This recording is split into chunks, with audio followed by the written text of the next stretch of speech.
우리가 지난 시간에는 베드로후서 1장 1절에서 11절에 나오는 그 말씀을 가지고 강해를 했습니다.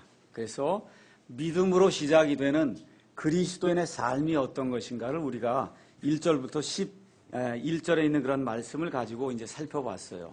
그래서 하나님의 신성한 권능이 생명과 그 다음에 하나님의 이 성품에 속한 모든 것을 우리에게 주어서 결국은 우리를 하나님의 본성에 참여하는 자로 만들어 주신다라고 하는 그런 말씀을 저희가 성경 말씀을 통해서 알게 되어 있습니다. 그래서 이렇게 하나님의 본성에 참여하는 자가 됨으로 말미암아 우리가 7가지 덕목을 우리가 배우게 되고 그것을 실천하게 되고 이렇게 되면은 결국 궁극적인 결과로 열매를 맺게 되고 그 다음에 멀리 내다볼 줄 알게 되고 그 다음에 하늘나라에 풍성이 들어갈 수 있는 그와 같은 안전함을 얻을 수 있다라고 하는 그런 말씀으로 제가 여러분에게 지난 시간에 1절부터 11절 말씀을 강해를 해서 말씀드렸습니다. 오늘은 이제 우리가 12절부터 그 다음에 21절에 있는 말씀을 이제 살펴보려고 하는데 여기 나와 있는 이 말씀은 제가 지난 시간에도 말씀드렸듯이 사도 베드로가 죽기 전에 유언의 말씀으로 우리에게 주시는 거예요. 그 이유는 뭐냐 하면 진리가 있으면 반드시 모조품이 있다는 겁니다. 진리가 있으면 반드시 모조품이 있어요. 가짜가 있다는 거예요. 특별히 저와 여러분이 살고 있는 정말 말세 중에 말세라고 하는 이 때에는 우리 예수님께서도 마태복음 24장에서 강조해서 말씀해 주셨듯이 거짓 그리스도들과 거짓 교사들이 처처에 많이 나타난다고 그렇게 성경이 이야기를 하고 있습니다.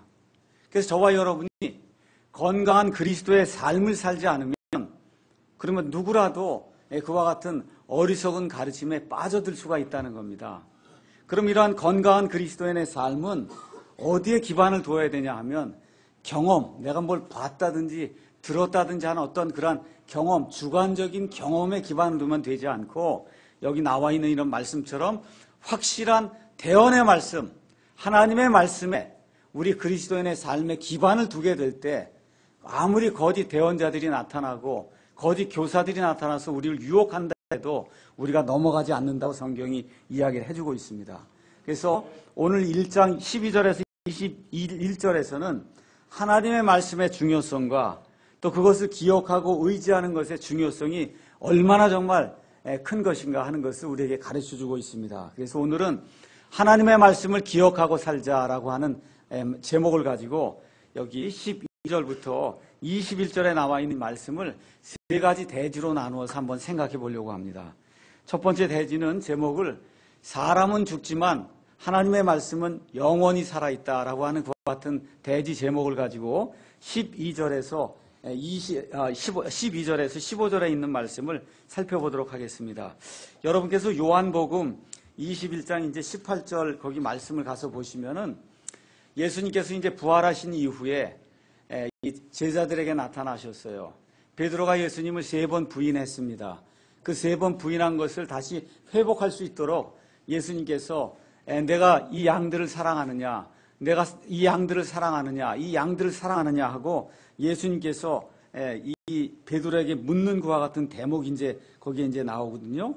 그 묻는 다음에 내가 나를 사랑하느냐, 나를 사랑하느냐, 나를 사랑하느냐, 내 양들을 먹이라, 내 양들을 먹이라, 양들을 먹이라. 이거 다 이야기를 이제 끝내신 다음에 21장 18절에 뭐라고 기록이 되어 있냐면 진실로 진실로 내가 네게 이르노니 젊어서는 내가 스스로 띠를 띠고 내가 원하는 곳으로 다녔으나 늙어서는 내가 내 손을 내밀 터인즉 다른 사람이 내게 띠를 띠워 내가 원하지 않는 곳으로 너를 데려가리라 해서 결국은 베드로가 자기의 의지와 상관이 없이 늙어서 결국 죽게 된다고 하는 그런 말씀을 우리 예수님께서 해주셨습니다.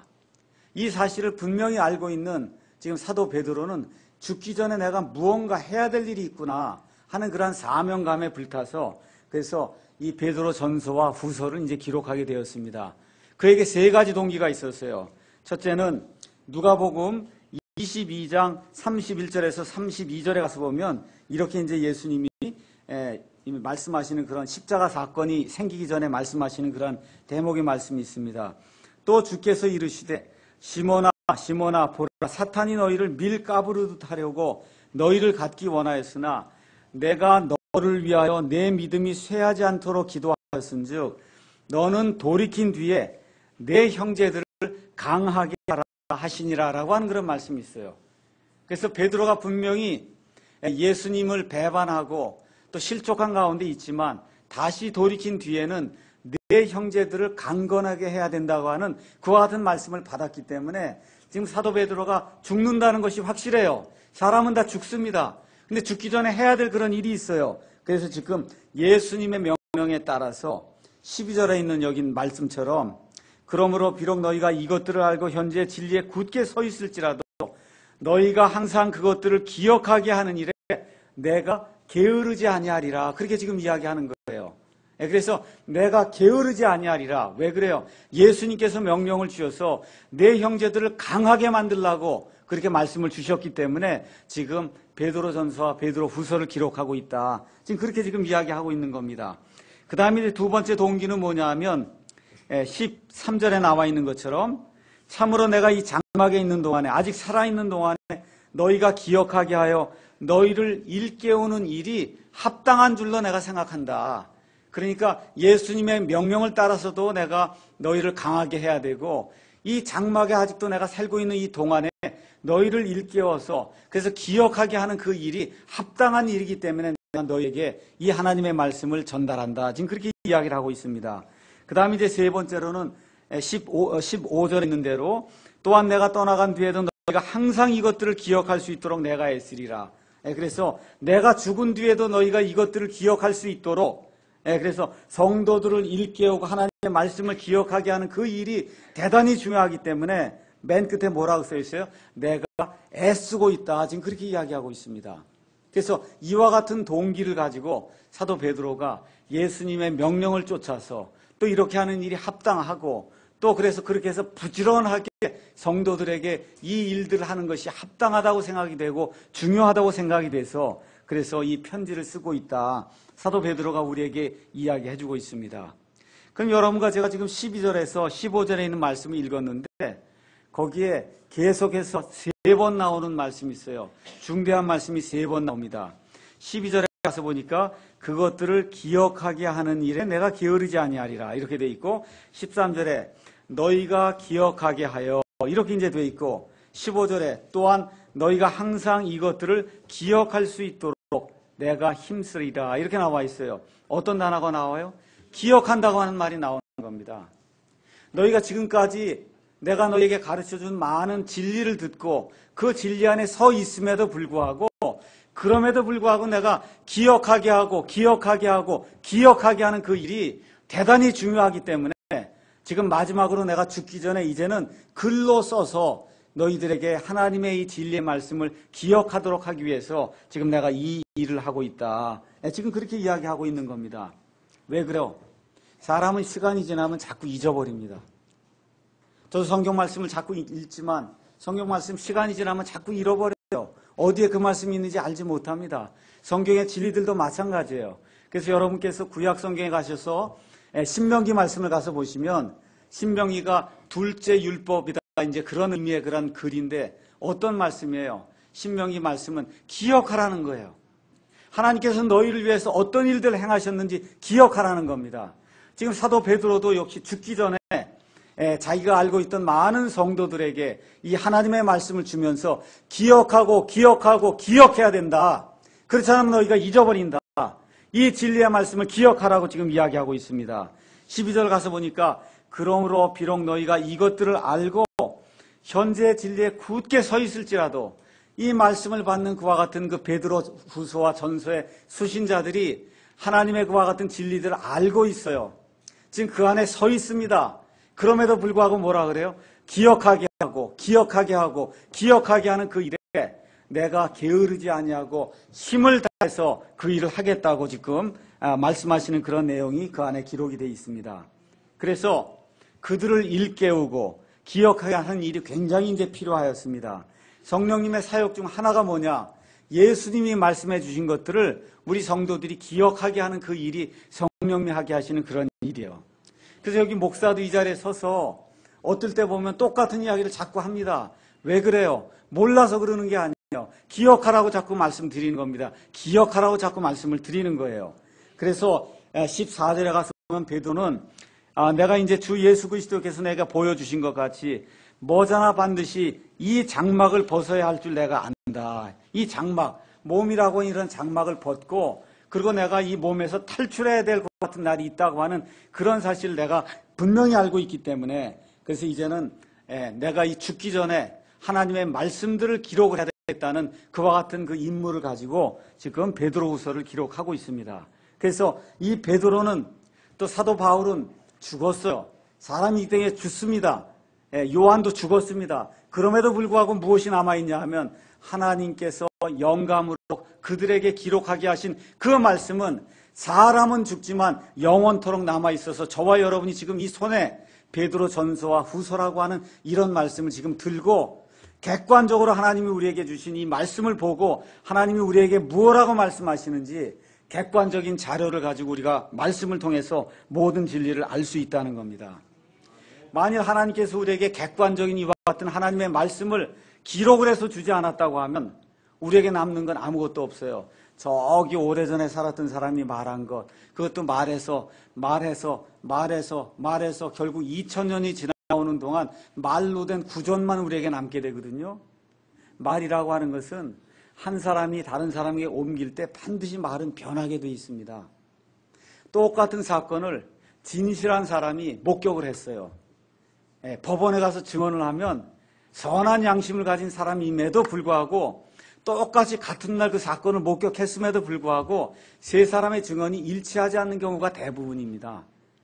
하나님께서 저와 여러분을 사랑하셔서 하나님의 말씀을 지금 이 시간에 우리 글로도 볼 수 있도록 하나님께서 말씀을 영감을 통해서 주시고 보존을 통해서 우리에게 지금 이 시간까지 이루도록 말씀해 주셨습니다. 그래서 우리에게는 사람의 말이 이렇게 구전이 되어 오는 그런 전통으로 전해져 내려오는 것이 아니라 하나님께서 언제 어디서라도 마음껏 볼 수 있도록 이 성경 말씀을 우리에게 주셨습니다. 그래서 사람은 죽지만 하나님의 말씀은 영원히 살아있다고 하는 이 말씀이 이 하나님의 말씀입니다. 그래서 마태복음 4장 4절 같은 경우에 마귀의 시험을 받을 때에도 예수님께서 기록된 바 사람이 빵으로만 살 것이 아니요 하나님의 입에서 나오는 모든 말씀으로 살 것이니라 하였느니라 하시더라 이렇게 기록이 되어 있습니다. 이 말씀은 신명기에 나온 말씀이에요.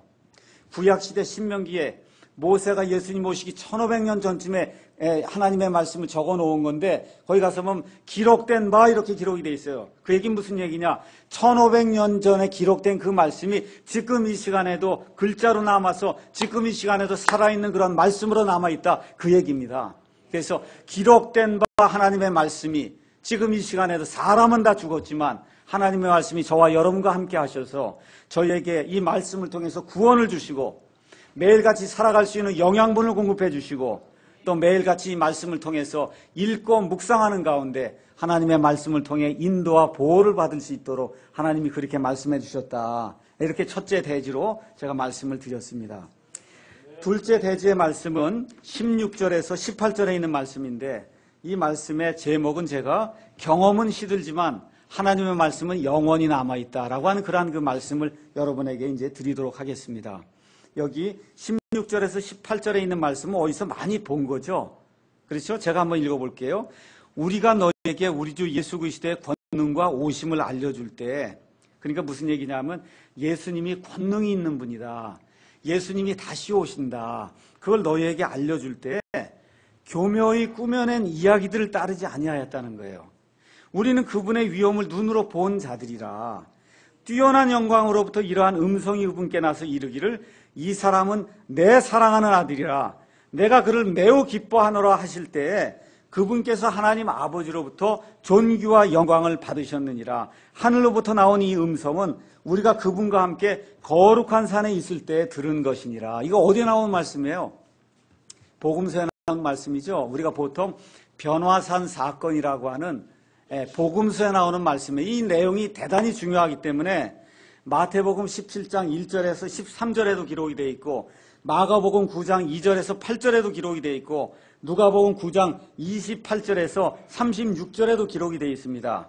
여기 그 마태복음의 말씀을 가서 보니까 예수님께서 이 베드로와 그 다음에 야고보와 요한을 데리고 높은 산으로 올라가셔서 예수님의 형체가 변화가 돼서 그래서 예수님의 얼굴이 해같이 빛나게 되고 예수님의 옷이 빛같이 하얗게 빛나게 되는 그와 같은 엄청난 그런 그 위험 있는 모습으로 예수님이 바뀌게 되시고 동시에 누가 나타났어요?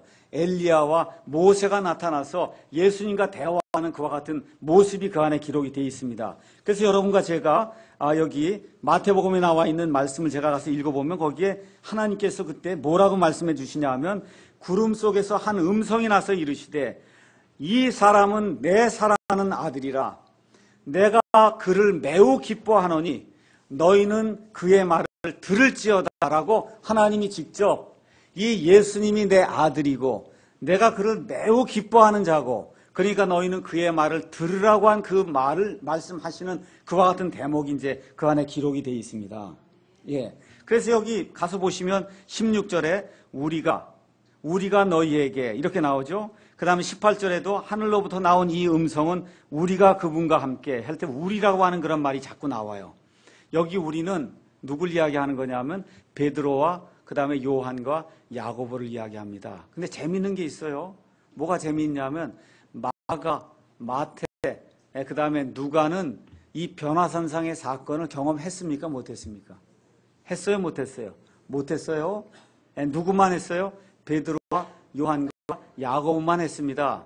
예수님께서 마태복음에 가서 보시면 뭐라고 말씀하시느냐? 거기 가서 보니까 이렇게 이제 기록이 되어 있습니다. 마태복음 17장 9절에 그들이 산에서 내려올 때 예수님께서 그들에게 명하여 이르시되 사람의 아들이 죽은 자들로부터 다시 일어날 때까지는 그 본 것을 아무에게도 말하지 말라. 그러니까 예수님이 십자가에서 죽으셨다가 부활한 이후에야 비로소 이분이 하나님의 아들이시다라고 하는 그 음성을 우리가 들은 것을 여기 나와 있는 마태와 마가와 그 다음에 누가와 그런 다른 모든 제자들에게 이야기해 줄 때 성령님께서 예수님께서 말씀하신 것을 기억나게 해주셔서 성령님의 움직임에 따라서 기록한 사람들이 이 하나님의 말씀을 기록했다고 하는 그와 같은 내용이 이제 그 안에 기록이 되어 있습니다. 자, 그러면 변화산 사건이라고 하는 것은 뭐냐? 변화산 사건. 변화산 사건은 언제 일어나느냐 하면 예수님께서 가이사라 빌립보 지방에 올라갔습니다. 예수님 이제 돌아가실 날이 얼마 남지 않았어요. 올라가서 사람들에게 묻지요. 사람들이 나를 누구라 그러느냐? 침례자 요한이라 그러기도 하고 대언자 중에 하나라 그러기도 하고 예레미야가 다시 살아났다 그러기도 합니다. 그럼 너희는 나를 누구라 그러느냐? 할 때 누가 나타나요? 베드로가 나타나서 뭐라고 얘기합니까? 주는 그리스도시요 살아계신 하나님의 아들입니다 그랬잖아요. 그렇죠? 그런데 지금 아직까지 그와 같은 그 경험의 확증을 지금 베드로가 갖지 못하고 있는 그런 상태에서 예수님께서 며칠 뒤에 이 세 사람을 데리고 변화산상에 올라가서 예수님의 변화된 영광스러운 그와 같은 모습을 보게 될 때 베드로가 고백했던 주는 그리스도시요 살아계신 하나님의 아들입니다라고 하는 그런 말씀이 확증이 됐단 말이에요. 이게 변화산상에서의 놀라운 것과 같은 경험이 우리에게 이야기해 주는 겁니다. 그와 동시에 하나님 아버지께서 이 사람은 내 아들이라고 분명하게 하나님이 말씀해 주신 것을 들었기 때문에 그래서 이 변화산 사건의 가장 큰 의미는 베드로의 그 믿음의 고백을 확증해 주는 그와 같은 사건이었다. 우리가 이제 그렇게 볼 수가 있습니다. 또한 변화산 사건은 어떤 의미를 가지고 있냐 하면 예수님에게도 큰 의미가 있어요. 예수님이 이제 십자가에 달려 돌아가실 날이 이제 얼마 남지 않았어요.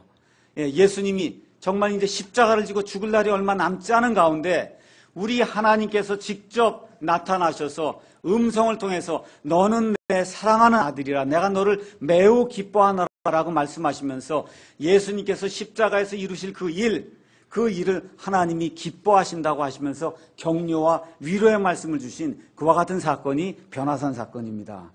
그 다음에 이제 또 하나 저와 여러분이 꼭 기억해야 될 것은 세 복음서 모두에서 이것은 예수님이 이 땅에 오셔서 줄기차게 외친 게 뭐예요? 왕국이 임한다는 거거든요. 그렇죠? 왕국이 언제 임합니까? 예수님이 재림하실 때 왕국이 임하게 되는 거거든요. 그래서 이 왕국의 도래와 예수님의 재림이 임한다고 하는 그와 같은 그 사건들, 이것과 밀접한 관계가 있습니다. 마태복음 16장 28절 잠깐 보겠습니다.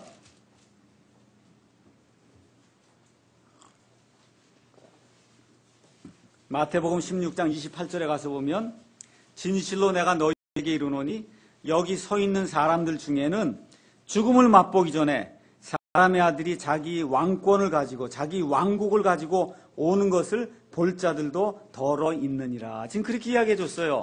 그러니까 예수님이 영광스러운 그런 왕으로 재림하셔서 그래서 왕권을 가지시고 왕국을 이 땅에 가지고 오신다고 하는 그와 같은 사실, 이것을 지금 확증해 주시기 위해서 며칠 뒤에 이 세 제자를 데리고 예수님께서 올라가셔서 몸이 변화가 돼갖고 땅에 있던 예수님이 더 이상 아니에요.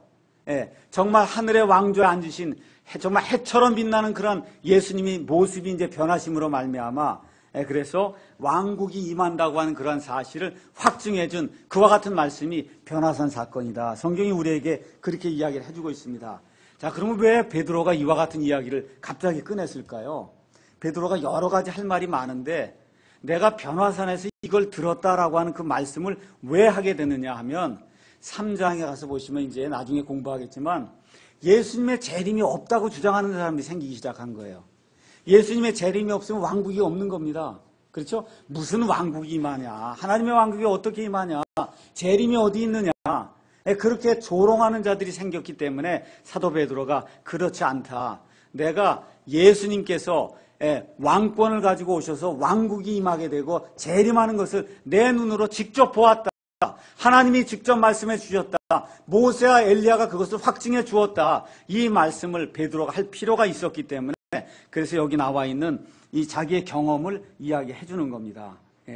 사도 바울이 이제 디모데후서 4장 4절에 가서 보면은 뭐라고 이제 이야기하냐면 이 말세에는 성도들이 귀를 가리고 이 교리를 들으려 하지 않고 자꾸 진리에서 벗어나서 귀를 자꾸 이 간지러운 귀를 긁어주려고 하는 이와 같은 사람들의 이런 이 꾸며낸 이야기에 돌아서는 그와 같은 때가 있는데 너희는 그렇게 하지 말라고 이야기를 해주시거든요.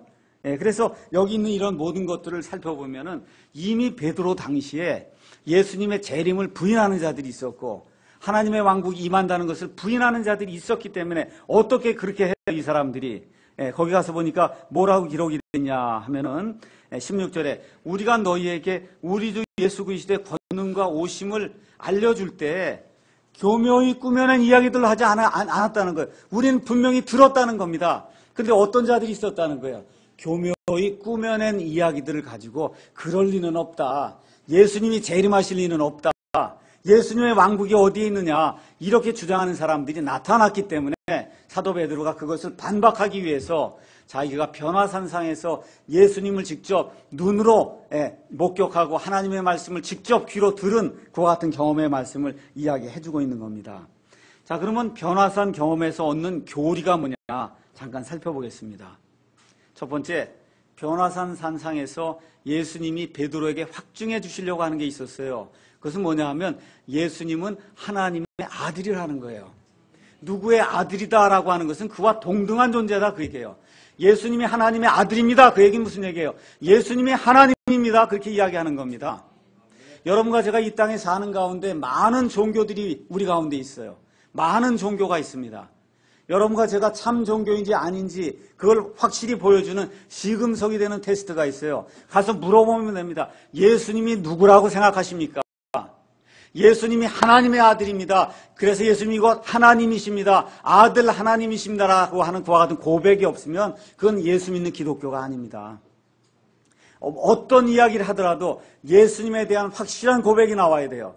예수님은 하나님의 아들이십니다. 그리스도이십니다. 라고 하는 그와 같은 확실한 고백이 나와야 그것이 예수 믿는 사람들이 믿고 있는 기독교다. 성경이 이제 그렇게 이야기를 하고 있습니다. 자, 그 다음에 또 뭐가 이루어져야 되냐면 그분이 하신 일이 도대체 뭐냐고 우리가 한번 물어봐야 돼요. 예수 믿는다고 이야기할 때 많은 사람들이 예수 믿는다 그래요. 그럼 물어보셔야 돼요. 예수님이 하신 일이 도대체 뭡니까? 우리 다 같이 가셔서 누가복음 9장 31절의 말씀을 잠깐 보겠습니다. 누가복음 9장 31절.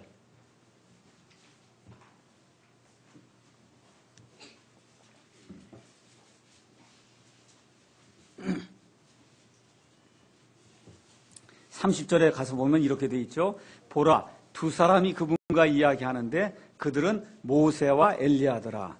그들이 영광 중에 나타나서 앞으로 그분께서 예루살렘에서 이루셔야 할 그분의 뭐에 대해서 이야기해요?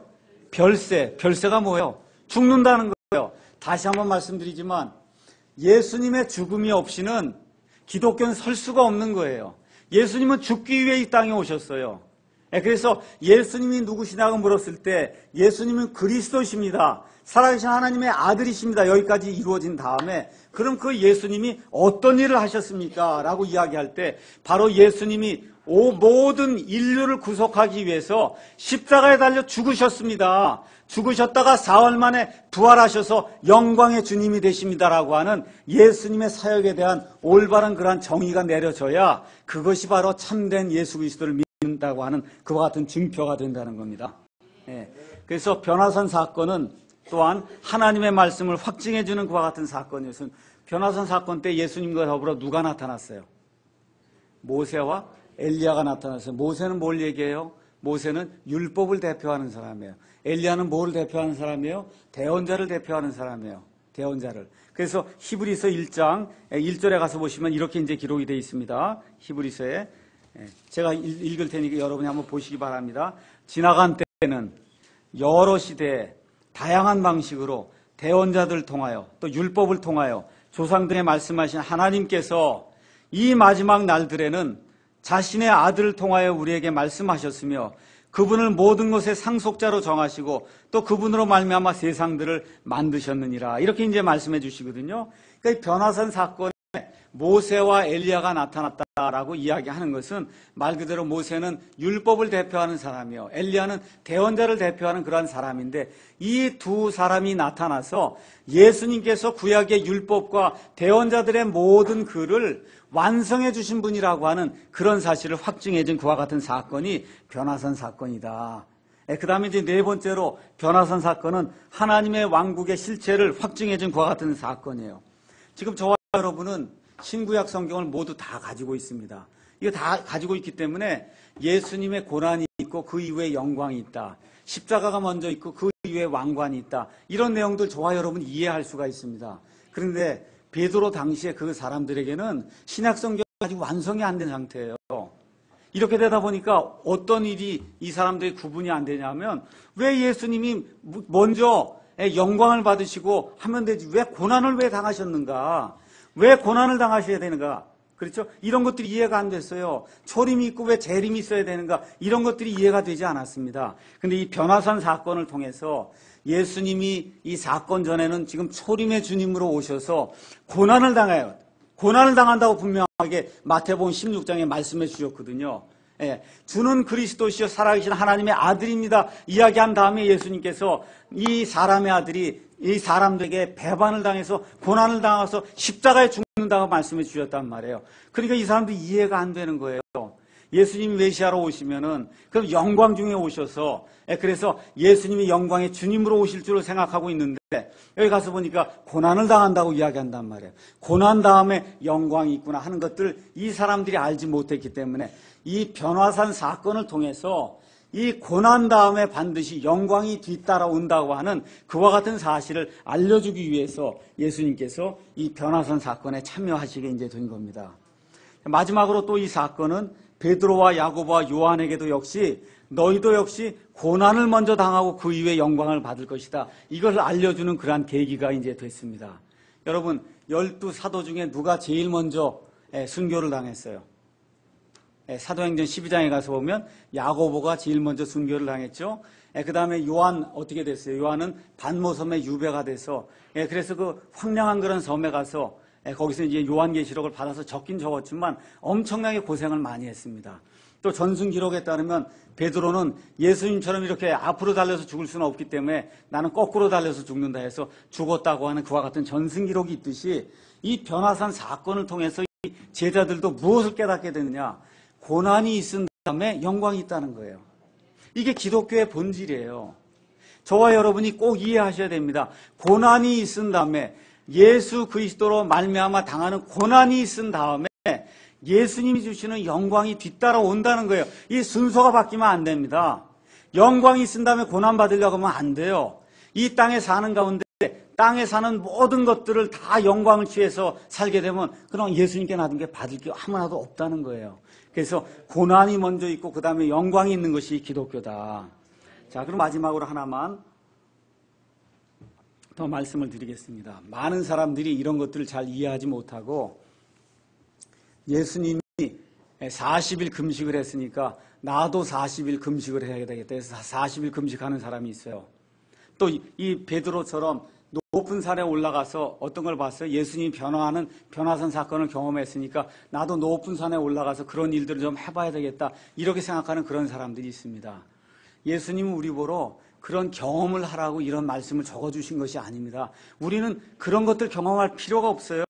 1장 1절에 뭐라고 기록이 되어 있습니까? 베드로후서 1장 1절에 우리와 더불어 동일하게 보배로운 믿음을 가진 자들에게 편지한다 그랬어요. 이런 경험이 없어도 예수 그리스도 안에 들어오게 되면 누구나 다 동일하게 보배로운 믿음을 가지고 있는 거예요. 근데 19절 초반부에 가서 한번 보겠습니다. 19절 초반부에 가서 보니까 뭐라고 기록이 되냐면 또한 우리에게는 더 확실한 대언의 말씀이 있다. 지금 그렇게 기록하고 있습니다. 이게 중요한 내용이에요. 제가 두 번째 대지가 뭐라고 말씀드렸냐면 경험은 시들 수 있으나 하나님의 말씀은 영원히 남아있다 그랬죠. 지금 사도 베드로가 예수님을 봤어요? 못 봤어요? 변화산상에서 봤습니다. 하나님의 음성을 들었습니까? 못 들었습니까? 들었습니다. 그런데도 불구하고 19절에 뭐라 그래요? 우리에게는 더 확실한 대언의 말씀이 있다는 거예요. 내가 이런 것들을 경험을 하고 이런 것들을 진짜 눈으로 보고 귀로 들었지만 나의 모든 경험과 이런 것들은 사라질 수가 있다. 영원히 남지 않을 수가 있다. 이건 다 객관적인 거다. 그러기 때문에 우리에게는 뭐가 있다는 거예요? 객관적으로 주어진 하나님의 대언의 말씀이 있기 때문에 그래서 경험을 의지할 필요는 없다라고 우리에게 이야기해 주는 겁니다. 그래서 아무리 경험이 중요해도 경험은 사라질 수가 있고 경험은 주관적인 것이기 때문에 잘못된 것일 수가 있지만 하나님의 말씀은 영원토록 확실하게 남아있다는 그런 말씀을 지금 사도 베드로가 우리에게 이야기해 주고 있습니다. 이제 세 번째 대지는 세상은 어두워지지만 말씀은 계속해서 빛을 낸다고 하는 그런 제목을 가지고 19절에서 21절에 있는 말씀을 한번 보도록 하겠습니다. 또한 우리에게는 더 확실한 대언의 말씀이 있으니 경험도 있지만 우리에게는 더 확실한 대언의 말씀이 있다는 거예요. 날이 새어 샛별이 너희 마음속에 떠오를 때까지 너희가 어두운 곳에서 비치는 빛을 대하듯 이 말씀에 주의를 기울이는 것이 잘하는 거다. 경험에 주의를 기울이는 게 아니라 이 확실한 대언의 말씀에 주의를 기울이는 게 그게 잘하는 거라는 거예요. 먼저 이것을 알아. 뭐라고 말씀하냐면 성경 기록의 대언은 결코 어떤 사적인 해석에서 나지 않았다. 이 성경 기록이 다 대언이라는 거예요. 창세기로부터 시작해서 요한계시록까지 나오는 이 모든 말씀이 하나님이 대언자들 통해서 주신 하나님의 대언의 말씀인데 이 대언의 말씀은 어떤 사람이 사적으로 해석을 해갖고 그래서 기록해놓은 그런 말씀이 아니라는 겁니다. 왜 그러냐? 21절에 대언은 옛적에 하나님의 사람의 뜻으로 말미암아 나오지 아니하였고 오직 하나님의 사람들은 거룩한 사람들은 성령님께서 자기들을 움직이시는 대로 말하였느니라. 이렇게 이제 기록이 되고 있습니다. 자, 저와 여러분이 살고 있는 세상을 한번 잠깐 살펴보겠습니다. 많은 면에서 세상이 좋아지고 있어요. 맞습니까? 예, 의학 분야도 좋아지고 있고, 뭐 교육 분야도 좋아지고 있고, 수송 분야도 좋아지고 있고, 지금 KTX 타고 가면은 부산까지 2시간이면 가게 되고, 그렇죠? 예, 지금 비행기도 이제 빨리 날아갈 수 있는 그런 비행기들도 만들고 있고, 통신이 얼마나 좋아졌어요. 인터넷이 얼마나 빠르고 좋아졌어요. 컴퓨터가 발전하고, 이렇게 모든 것이 발전하고, 정말 과학적인 측면에서는 많은 발전을 이룬 게 사실입니다. 근데 중요한 게 있어요. 이런 과학적인 분야에서 많은 발전을 이루었음에도 불구하고 여전히 사악하게 남아있는 게 있어요. 그것은 뭐냐면 인간의 마음이라는 겁니다. 지금부터 2000년에 사는 사람이나 지금부터 1000년 전에 사는 사람이나 지금 이 시대에 사는 사람이나 하나님 보실 때 그 마음은 사악하고 더럽기가 그지없다는 거예요. 특별히 날이 갈수록 이 사람의 마음의 그 사악함의 정도가 점점 더 깊어진다고 성경이 그렇게 우리에게 이야기하고 있어요. 의료 기술이 이제 발전이 돼서 오래 살 수가 있습니다. 잘 들으셔야 돼요.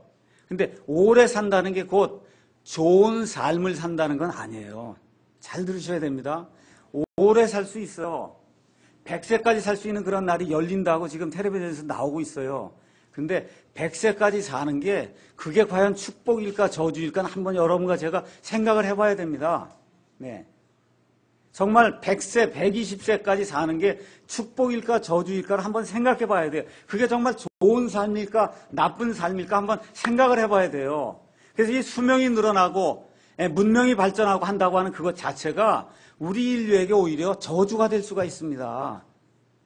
그게 우리 인류를 이렇게 잡아매는 올가미가 될 수 있다. 이런 사실을 저와 여러분이 기억해야 돼요. 날이 가면 갈수록 우리의 사회가 점점 악해집니까? 좋아집니까? 요새 텔레비전에서 계속 나오는 게 뭐예요? 사회폭력, 특별히 학교폭력 얘기가 맨날 나오지 않아요? 아이들 왕따시켜서 아이를 아주 완전히 바보 천치로 만들고 정신 이상자로 만드는 그런 일들이 그냥 우리 사회에서 우리 아이들이 다니는 그런 학교에서 너무나 자연스럽게 이루어지는 이런 시대가 저와 여러분이 살고 있는 이런 시대예요. 예수님께서 뭐라고 말씀하세요? 말세 날이 점점 좋아진다고 이야기하십니까? 아니면 거짓 대언자들과 거짓 교사들이 일어나서 심지어 선택받은 자들도 어떻게 하든지 유혹해서 넘어뜨리려고 한다 그래요. 어떻게 하신다 그래요? 예수님이. 거짓 대언자들이 드러난다 그러잖아요. 거짓 대언자들이 드러난다고 하는 것은 예수님도 경고하시고 사도 바울도 경고하시고 사도 요한도 경고하시고 성경에 나와 있는 하나님의 모든 사람들이 경고해 주는 것이 있어요. 날이 가면 갈수록 사람의 아들이 임하는 그 때는 노아의 때와 롯의 때와 같다는 거예요. 생각하여 상상하는 모든 것이 다 하나님을 대적하는 그와 같은 때가 저와 여러분이 사는 그와 같은 때인데 이렇게 세상은 어두워지지만 그 가운데서도 뭐는 빛난다는 거예요? 하나님의 말씀은 계속해서 진리를 찾고자 하는 자들에게 이 하나님의 말씀은 계속해서 빛처럼 빛난다고 지금 사도 베드로가 우리에게 이야기해주고 있습니다. 첫 번째, 이 확실한 대언의 말씀, 이 말씀은 확실한 말씀이라는 거예요. 여기 19절에 가서 보니까 또한 우리에게는 더 확실한 대언의 말씀이 있다. 더 확실한 대언의 말씀이 있다는 거예요. 이건 무슨 얘기냐 하면 3장에 나오는 것처럼 재림이 없다 그러고 예수님이 안 온다 그러고 왕국이 이루어지지 않는다 그러고 아무 어떤 사람이 와서 그런 이야기를 해도 우리에게는 확실한 대언의 말씀이 있다는 겁니다. 이 땅에 재림이 이루어지고 천년왕국이 이루어지고 그 이후에 새하늘과 새 땅이 이루어져서 하나님께서 홀로 영광을 받으시는 그와 같은 때가 분명히 있다고 지금 성경이 이야기하기 때문에 이 성경 말씀이 확실한 대언의 말씀이다. 그렇게 이야기해주고 있는 겁니다. 그래서 이 변화산상에서 누가 이걸 증명해 줬어요? 모세가 증명해 줬어요. 엘리야가 나타나서 증명해 줬어요. 그렇죠? 예수님이 증언해 줬어요. 또 누가 증언해 줬어요? 아버지 하나님이 증언해 줬단 말이에요. 그렇기 때문에 우리에게는 확실한 대언의 말씀이 있기 때문에 정말 우리의 소망을 굳건히 하나님께 두고 앞으로 나가는 그러한 삶을 살아야 된다. 성경이 그렇게 우리에게 이야기해 주고 있습니다. 그 다음에 또 우리가 이제 생각해 봐야 될 것은 이 하나님의 말씀은 사람이 준 말씀이 아니라는 거예요. 21절 가서 20절 먼저 제가 설명을 드리겠습니다. 먼저 이것을 알라. 성경 기록의 대언은 결코 어떤 사적인 해석에서 나오지 아니하였다.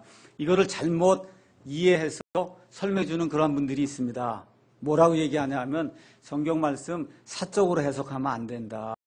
목사가 이야기하는 것대로만 따라야 된다. 이 말씀을 그렇게 해석하는 교회가 많아요. 여기 나와 있는 말씀은 그런 얘기가 아니고 여기 하나님의 모든 말씀은 대언자가 기록을 했는데 이 대언자가 기록할 때 자기 생각을 가지고 자기 뜻대로 자기의 해석을 가지고 기록한 게 아니다. 지금 그 얘기를 하고 있는 건데 이걸 잘못 이해해갖고 성도들에게 성경 말씀 함부로 읽으면 안 돼. 특히 요한계시록 함부로 읽으면 안 된다. 잘못에 빠진다. 이렇게 해석해 주는 분들이 많단 말이에요. 이 20절 말씀은 그런 게 아니에요. 저와 여러분이 예수님의 말씀으로 거듭나서 성령님의 영이 있으면 어떤 말씀이라도 마음껏 읽으셔도 됩니다. 어떤 말씀이 심지어 틀린 해석이라도 저와 여러분이 이걸 해석할 수 있는 그러한 권위를 저와 여러분에게 하나님이 제사장으로서 성경 말씀을 해석할 수 있는 그런 권리를 주셨어요. 그렇기 때문에 얼마든지 하나님의 말씀을 우리가 해석할 수가 있는 겁니다. 그러면서 뭐라고 나오냐 하면 21절에 대언은 옛적에 사람의 뜻으로 말미암아 나온 게 아니다. 내가 적고 싶어서 하나님 말씀을 적은 게 아니라는 거예요. 누가 나보고 강요해서 이걸 적으라 그래서 적은 게 아니라는 겁니다. 거기 가서 보니까 뭐라고 기록되어 있어요. 오직 하나님의 거룩한 사람들은 성령님께서 자기들을 움직이시는 대로 말해서 그것을 적었다. 그렇게 성경이 기록을 해주고 있는 겁니다. 자, 그러면 이게 무슨 얘기냐? 여러분이 한번 가서 보시면 사도 바울이 적어놓은 서신서가 있어요. 또 베드로가 적어놓은 서신서가 있어요. 또 마태가 적어놓은 복음서가 있습니다. 또 훌륭한 시인이었던 다윗이 주는 나의 목자신 내게 부족함이 없으리로다 라고 적어놓은 그와 같은 시편의 말씀이 있어요. 자, 이런 것들도 잘못 이해해갖고 여기 앉아서 이거 글을 적는 사람은 꼭두각시인가 보다. 아무 생각도 없고 그냥 하나님이 적으라는 대로 무조건 그냥 이렇게 적기만 한 이런 사람인가 보다. 이렇게 생각하시면 안 됩니다. 하나님께서는 베드로가 가지고 있는 아주 뜨거운 것 같은 열정이 있었어요. 사도 바울은 또 논리적인 사람이에요. 많은 교육을 받은 사람이에요. 또 이 다윗과 같은 사람은 시를 잘 지을 수 있는 감성이 아주 풍부한 그런 사람이에요. 자라온 환경이 달라요. 그렇죠? 그 다음에 배경이 달라요. 하나님께서 그 사람의 그런 모든 것을 다 그대로 이용하셔서 성령님께서 움직이게 하시는 대로 그가 가지고 있는 기질과 그가 가지고 있는 환경과 그가 배운 학식을 그대로 사용해서 그래서 이걸 보면은 이건 베드로가 적은 글이구나 하는 걸 알 수 있도록 적어 주셨어요. 아주 열렬한 성격의 소유자구나 알 수가 있습니다. 사도 바울의 말씀을 읽으면 참 논리적이구나 하는 걸 알 수가 있습니다. 하나님께서 그 사람의 기질과 성품과 환경과 배경과 이런 모든 것들을 다 사용하셔서 하시되 어떻게 했다는 거예요? 하나님께서 움직여 주셔서 성령님께서 그 사람을 움직여 주셔서 그 사람이 적은 말씀이 하나도 오류가 없도록 그렇게 만들어 주셨다는 거예요. 이렇게 만들어 주었기 때문에 이 말씀은 확실한 말씀이요 성령님이 우리에게 주신 그런 말씀이기 때문에 19절에 나와 있는 것처럼 너희가 어두운 곳에서 비치는 빛을 대하듯 이 말씀에 주의를 기울이는 것이 어떻게 하는 거예요? 잘하는 거다. 지금 그렇게 이야기를 해주고 있습니다. 결론의 말씀을 제가 드리도록 하겠습니다. 사람은 다 죽습니다. 이 말씀을 기록한 사도 베드로도 죽었어요. 바울도 죽었어요. 다윗도 죽었어요. 다 죽었지만 뭐는 영원토록 살아있어요? 우리 하나님의 말씀은 영원토록 살아있습니다. 또 베드로가 여러 가지 경험을 했어요. 경험은 사라질 수가 있어요. 경험은 또 잘못 왜곡이 돼서 전달될 수가 있습니다. 그렇지만 하나님의 말씀은 영원히 남아있는 거예요. 여기 그대로 영원히 변개가 되지 않고 남아있는 겁니다. 또 하나가 있어요. 세상은 어두워집니다. 세상은 점점 더 사악해집니다. 그럼에도 불구하고 하나님의 말씀은 확실한 말씀이요. 성령님께서 기록해 주신 에러가 없는, 오류가 없는 그런 말씀이기 때문에 이 어두운 세상에서 진리를 찾고자 하는 자들에게는 점점 더 많은 진리를 전달해 주는 그러한 하나님의 말씀으로 확고히 서 있다고 하는 이 말씀을 기억을 하면서 성경의 진리들 너희가 기억하고 살라고 사도 베드로가 우리에게 이야기해 주고 있습니다. 어떤 진리의 말씀이에요? 예수님의 신성, 예수님이 하나님의 아들이십니다. 예수님이 하나님이십니다. 예수님의 사역, 예수님이 십자가에 달려 돌아가셨습니다. 피를 흘리고 죽으셨습니다. 사흘 만에 부활하셨습니다. 부활하셨다가 다시 재림하십니다. 예수님의 재림과 우리 몸의 부활과 우리 몸의 휴거와 그 다음에 영원한 하늘나라의 그러한 소망을 갖도록 지금 사도 베드로가 계속해서 기억해라 하는 것을 누구에게 주는 거예요? 믿음을 이미 가지고 있는 사람들에게 이 말씀을 주고 있는 겁니다. 저도 목사로서 오늘 여러분에게 기억해라고 하는 이 말씀을 여러분에게 드리고 싶어요. 그래서 이 말씀들을 기억하면서 한 주간 동안 사시면서 하나님의 말씀을 확고히 우리 마음속에 자리 잡게 하는 그와 같은 삶을 우리가 이룰 수 있도록 하나님께서 우리와 함께 해주실 줄로 믿습니다. 기도하시겠습니다.